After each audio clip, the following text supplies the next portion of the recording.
जय Hind dear students, स्वागत है आपका त्रिशूल डिफेंस एकेडमी में। आज हम लोग लेके आए हैं एक छोटा सा टॉपिक फोर्स के बारे में जानेंगे और कुछ न्यूमेरिकल करेंगे छोटे सा टाइम में। सबसे पहले हम लोग बात करते हैं फोर्स होता क्या है। What is force? फोर्स है क्या? फोर्स या हिंदी में आप उसको बल कह सकते हैं। ठीक, फोर्स है क्या? बोले फोर्स को हम दो तरीके से डिफाइन करते हैं। सबसे पहला तरीका जो है, पहला तरीका क्या कहता है? एनी काइंड ऑफ पुश और पुल एक्सपीरियंस बाय द बॉडी। किसी भी निकाय द्वारा अनुभव किए जाने वाला धक्का या खिंचाव बल कहलाता है। किसी भी निकाय द्वारा अनुभव किए जाने वाला धक्का या खिंचाव बल कहलाता है।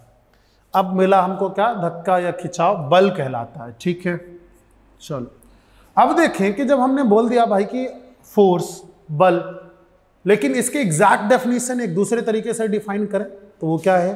बोले force is an external agent that tends to change the state of rest और state of uniform motion.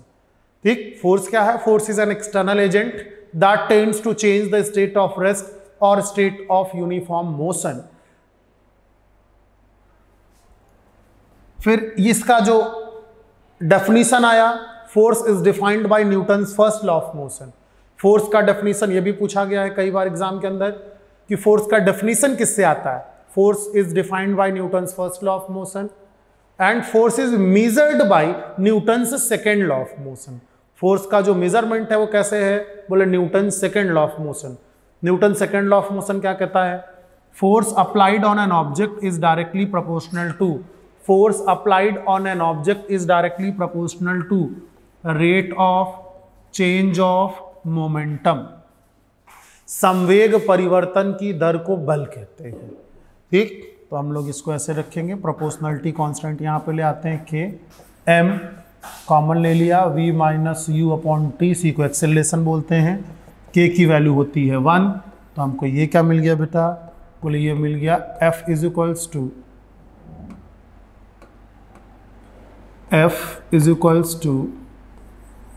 m into F is equals to क्या मिल गया? F is equals to m into a मिल गया आपको। F is equals to m into a, mass into acceleration. Force is equals to mass into acceleration मिला। बोले force is equals to क्या मिल गया अपने को? मास इंटू एक्सेलरेशन मिल गया।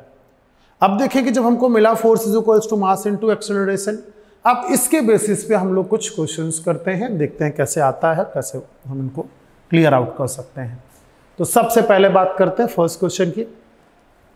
अ body under the action of force F is equals to 6I minus 8J newton acquires acceleration of 5 metre per second square, the mass of the body. तो बोले body का क्या पता करना है अपने को? Mass. So mass is a scalar quantity. Acceleration के बारे में पता है और फोर्स के बारे में पता है। हमको क्या पता है? बोले फोर्स पता है और एक्सेलरेशन पता है। तो फॉर्मूला हम लोगों ने अभी डिराइव किया, F is equals to m into a. तो m इज इक्वल्स टू क्या हो जाएगा? m is equals to F by a. तो अब यहां पर देखो भाई कि हमारे पास जो फोर्स है वो कितना है। तो बोले फोर्स का क्या पता कर लेते हैं? मैग्नीट्यूड। फोर्स का फाइंड कर लेते हैं मैग्नीट्यूड। कर लीजिए भाई। तो बोले F इज इक्वल्स टू क्या मिल गया? अंडर रूट बोले 6 का स्क्वायर प्लस 8 का स्क्वायर, आई जे के बीच में 90 है तो ये कितना मिल गया? बोले फोर्स मिल गया आपको कितना? 10 न्यूटन। फोर्स का मैग्नीट्यूड कितना मिल गया? 10 न्यूटन। बोले ये वेक्टर के अंदर आपने सीखा होगा modulus of vector, mod of F निकाला हम लोगों ने। ठीक, तो ये क्या मिला? बोले इसका जो मल्टीपल था इसका स्क्वायर, इसका जो मल्टीपल था इसका स्क्वायर, 6 का स्क्वायर प्लस 8 का स्क्वायर, तो ये कितना मिल गया? 10 न्यूटन।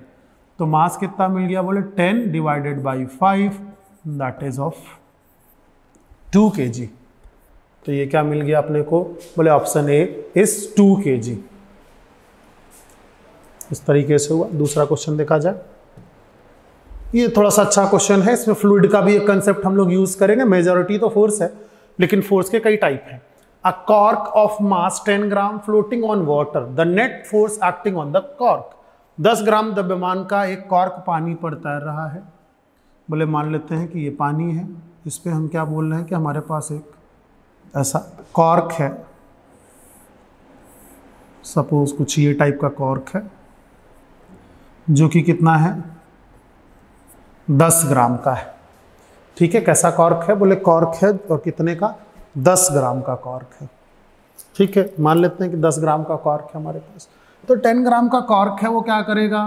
बोले अपना mg वाटर पे लगाएगा और वाटर इसके ऊपर क्या करेगा? फोर्स अप्लाई करेगा। उसे क्या बोलते हैं? बायोंट फोर्स। ठीक, बायोंट फोर्स, उत्प्लावक बल या अपथ्रस्ट भी उसी को बोलते हैं। ठीक, अब हमने बोला कि इसके ऊपर जो काम करने वाला फोर्स है वो क्या कर रहा है? तो बोले ये फोर्स क्या करता है? बोले इसको आर्किमिडीज ने बोला था। आर्किमिडीज के हिसाब से देखेंगे, according to Archimedes principle, when an object is fully और partially submerged in a fluid it will experience some loss in weight. जब किसी निकाय को पूर्णतया आंशिक रूप से किसी द्रव में डुबाया जाता है तो उसके भार में कुछ कमी आ जाती है। उसके भार में आई यह कमी, उसके भार में आई यह कमी उसके द्वारा हटाए गए द्रव के भार के बराबर होता है। तो कितना वेट, कितना हटा रहा है? तो बोले ये फ्लोट कर रहा है। इसका मतलब तो बोले जो हमारा अपीयरेंट वेट होता है वो होता है mg माइनस fb। अब ये यहाँ पर रुक गया है, मतलब ये दोनों आपस में बराबर हैं, तो उसका अपीयरेंट वेट कितना हो गया? 0। दोनों बराबर हैं। बोले जो इतना उसका वेट है उतना ही अपथ्रस्ट लग रहा है, इसीलिए तो फ्लोटिंग कंडीशन आई। ठीक, इसको एक तरीके से और समझ सकते हैं। इसका कंसेप्ट जब हम लोगों ने पढ़ा था आर्किमिडीज प्रिंसिपल में, तो हम लोगों ने इस बात को देखा था, पहले देख चुके हैं कि जो परफेक्ट फ्लोटिंग कंडीशन होती है, perfect floating condition is weightlessness. जब कोई निकाय तैर रहा होगा उस समय उसका कोई भार नहीं होता है, वो भारहीनता का अनुभव करता है, वो वेटलेस होता है। इसका एक और एग्जाम्पल आप देख सकते हैं, एक नाव है जिसमें ढेर सारे लोग बैठे हुए हैं। ठीक, उसको एक छोटा सा बच्चा भी खींच के किनारे लगा देता है। वही नाव अगर आप जमीन पर रख देंगे फिर उसे खींच पाना, बोले 4 लोग मिलेंगे तो भी नहीं खींच पाएंगे। क्यों? बोले जब वो पानी में है तो फ्लोटिंग कंडीशन में है और वो क्या कर रहा है? उसका वेट है 0, वेटलेसनेस एक्सपीरियंस कर रहा है। तो यहां पर भी वही सेम कंडीशन है कि कॉर्क फ्लोट कर रहा है, तो यहां पर ऑप्शन डी करेक्ट है कि ये भी क्या करेगा? वेटलेस एक्सपीरियंस करेगा। 2 blocks of mass 10 kg and 20 kg are connected by a massless string। आपको यहाँ डायग्राम में दिखाई दे रहा है। स्मूथ हॉरिजॉन्टल सरफेस, मतलब यहाँ पर स्मूथ हॉरिजॉन्टल का मतलब यहाँ पर कोई फ्रिक्शन नहीं है। If a force 6 newton is applied to 10 kg block then tension on the string. कह रहा है कि अगर हम क्या कर दें कि भाई इस पे हम कितना लगा देते हैं? 600 न्यूटन का फोर्स लगा देते हैं, तो बोले टेंशन कितना होगा? बोले जितना फोर्स इसके ऊपर लगेगा वही टेंशन है। तो सबसे पहले तो एक्सीलरेशन निकालो तब पता चले कि इस पे कितना फोर्स लग रहा है। तो बोले हमको पता है force is equals to mass into acceleration. Acceleration is equals to force upon mass. तो फोर्स कितना है? बोले 600 न्यूटन। मास कितना हो गया दोनों का मिला करके? 30। कैंसिल कर दो भाई, 3। तो 20 मीटर पर सेकेंड स्क्वायर। ठीक, तो यहां से हम फोर्स निकाल लेते हैं। बोले 20 मल्टीप्लाइड बाई 20 मल्टीप्लाइड बाई 20 कितना हो गया? बोले 400 न्यूटन का फोर्स इसके ऊपर लग रहा है। 10 मल्टीप्लाइड बाई 20 200 न्यूटन का फोर्स यहां लग रहा है। ठीक है, कितना लग रहा है? बोले वहां पर लगा 400 न्यूटन, यहां पर 200 न्यूटन। तो कह रहा है आप बताइए then the tension in the string is. तो बोले ये जो स्ट्रिंग है, ये दोनों जिससे कनेक्टेड हैं, इस पे कितना टेंशन होगा? बोले 200 यहां लग गया, 400 यहां, तो इसका टेंशन कितना हो गया? बोले इसका टेंशन है 400 न्यूटन। जो बाद वाले पर फोर्स लगेगा, बोले ये जितना फोर्स रस्सी लगाएगी उतना ही टेंशन आएगा। तो 200 न्यूटन तो यहां लग गया, बचा 400 न्यूटन इधर गया। इस वजह से यहां पर फोर्स कितना है? बोले ये फोर्स हो गया 400 न्यूटन। ठीक, बहुत सिंपल निकला। मास इनटू एक्सीलरेशन अप्लाई किया गया। चलो देखें, 2 masses of 5 kg 3 kg are suspended with help of massless inextensible string as shown in the figure। ठीक है, एक ऐसा स्ट्रिंग लगा हुआ है 3 kg 5 kg का। The whole system is going upward with an acceleration of 2 metre per second square. पूरे system को हम कहां ले जा रहे हैं? ऊपर की तरफ 2 metre per second. The tension T1 and T2, कह रहा है T1 और T2 बताइए कितना होगा। तो देखो सबसे पहला बात कि जो उसका वेट होने वाला है उसको ध्यान दीजिए आप। तो बोले इस पे जो है ये क्या लग रहा है, T2 कितना होगा? बोले T2 का फोर्स निकाल लीजिए, कितना होगा? बोले mg प्लस a, ऊपर जा रहा है ना, ऊपर जाने पर उसका वेट क्या होता है? बढ़ जाता है। जब ऑब्जेक्ट ऊपर की तरफ जा रहा होता है तो उसका वेट बढ़ जाता है। तो आप देखो मास कितना हो गया भाई? बोले मास है 3 kg, g का वैल्यू मान लीजिए 10 प्लस एक्सेलरेशन कितना दिया हुआ है 12, तो कितना मिल गया? 36 न्यूटन। 36 न्यूटन क्या मिल गया अपने को? बोले 36 न्यूटन मिल गया अपने को T2। ये क्या मिल गया आपको? T2। यहां पर स्ट्रिंग पर टेंशन कितना आएगा बेटा? बोले ये मिल गया 36 न्यूटन। अब ऊपर वाले के लिए यही काम करिए, ठीक। तो ऊपर वाले के लिए कितना हो जाएगा? बोले T1 इससे कौन कनेक्टेड है? बोले इससे ये पूरा ही सिस्टम कनेक्टेड है, तो उसके लिए निकालो बेटा। F is equals to total mass कितना हो गया? 8 kg और 10 प्लस एक्सेलरेशन इसका भी 12, तो कितना हो गया ये? बोले F ये क्या है? T1 हो गया। तो कितना मिल गया ये बेटा? 96 न्यूटन। तो 96 T1 और T2 हमको क्या देना है? बोले T1 T2, तो T1 96 T2।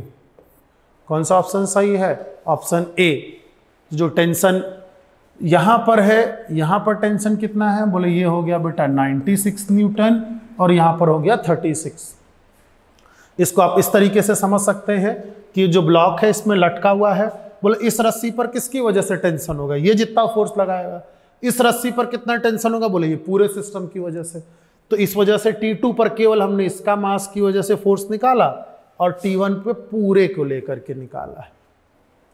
ठीक, चलो आई होप इतना क्लियर है।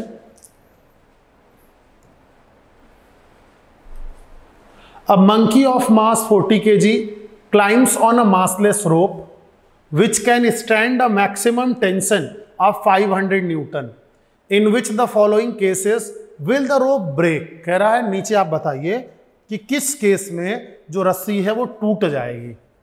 अब देखो कि हमारा जो मंकी है बच्चा, वो क्या कह रहा है? बोले जो वेट है उसका वो कितना है? बोले 40 इंटू 10, 40 kg है वो। 40 किलोग्राम द्रव्यमान का तो बंदर ही है, और जो रस्सी है वो 500 का वेट सह सकती है, मतलब 400 न्यूटन तो ये खुद है। ठीक है। अब बोले वो क्या करे, कितना तक सह सकता है? तो बोले अगर हम उसका वेट देखें ऊपर जाते समय तो W इज इक्वल्स टू, फिर लगा दीजिए mg प्लस a। तो बोले W कितना दिया? बोले 500। जो टेंसाइल स्ट्रेंथ है, जो पूरा वेट वो वियर कर सकता है, रस्सी जो पूरा वेट रह सकती है वो कितना है? 500 न्यूटन। ठीक। अब यहां पर क्या है आपके पास? मास कितना है? बोले 40 है। ये कितना है? 10 प्लस a। तो बोले एक 0 से ये कैंसिल कर दिया, 50 को 4 से कैंसिल करते हैं, कितना मिलेगा? बोले 2 से कैंसिल कर दो 25, यहां बचा 2 से कैंसिल करो 12.5। ठीक, 12.5 is equals to 10 plus a। a कितना मिल गया? 12.5 माइनस 10, मतलब 2.5 metre per second square. Means जो एक्सिलरेशन हो सकता है, जो बंदर है जितनी तेजी से ऊपर चढ़ेगा, क्योंकि ऊपर चढ़ेगा तो वेट उसका बढ़ेगा और नीचे आने पे घटेगा, तो रस्सी नहीं टूटेगी। इसका मतलब वो जो मैक्सिमम एक्सेलरेशन ऊपर चढ़ने के लिए गेन कर सकता है वो कितना है? 2.5। मतलब कमजोर रस्सी है, उस रस्सी को आप ऊपर से नीचे आने के लिए यूज में ला सकते हैं, क्योंकि जब ऊपर जाते समय आप एक्सेलरेट करेंगे तो रस्सी पे वेट बढ़ेगा। ये आपने पढ़ा है लिफ्ट एंड एलिवेटर के केस में कि जब हम किसी भी जगह रस्सी से, लिफ्ट से, एलिवेटर से ऊपर जाते हैं तो हमारा वेट बढ़ जाता है, mg प्लस a हो जाता है, और जब हम वहां से नीचे आते हैं तो हमारा वेट कम हो जाता है और w is equals to mg minus a हो जाता है। ठीक, तो वहां पर नीचे आते समय वेट कम होगा। अब देखते हैं इसके हिसाब से ऑप्शन कम सही है। The monkey climbs up with an acceleration of, ठीक, तो बोले अब देखो कि रस्सी टूट जाएगी। कह रहा है मंकी कितने से चल रहा? 5 मीटर पर सेकेंड से ऊपर जाएगा। बोले रस्सी पक्का टूट जाएगी। Monkey climbs down with an acceleration, बोले इसमें रस्सी नहीं टूटेगी। Monkey climbs up with uniform speed, बोले यूनिफॉर्म स्पीड में तो mg रहेगा, तो उसका वेट कितना रहेगा 400 न्यूटन, तो भी रस्सी नहीं टूटेगी। Option D, the monkey falls downwards the rope freely under gravity, वो नीचे गिर रहा है अंडर ग्रेविटी, तब तो वेटलेसनेस हो जाएगा, फिर रस्सी पे कोई फोर्स नहीं लगेगा। तो हम लोगों ने अभी जो निकाला था कि जो हमारा एक्सीलरेशन है ऊपर की तरफ वो कितना रख सकता है, मैक्सिमम रख सकता है 2.5 मीटर पर सेकेंड स्क्वायर। अगर उससे तेज चलेगा बंदर, उससे ज्यादा एक्सेलरेशन से ऊपर जाएगा तो रस्सी टूट जाएगी। तो इसके हिसाब से कौन सा ऑप्शन ठीक है, बोले उसके हिसाब से ऑप्शन ए करेक्ट है कि मंकी जो है वो कैसा होगा, climbs up with an acceleration of 5 metre per second square. Hope this video will be helpful to you. इस सेशन में आज के लिए इतना ही। थैंक यू, जय हिंद। जहां बनते हैं देश के गौरव, इंडिया का एकमात्र ऐसा कोचिंग इंस्टीट्यूट जहां कैडेट्स को ट्रेन किया जाता है आने वाले डिफेंस एग्जाम के अनुसार। अगर आपका भी सपना है भारतीय सेना में शामिल होकर देश की सेवा करने का, तो आज ही ज्वाइन करें त्रिशूल डिफेंस एकेडमी।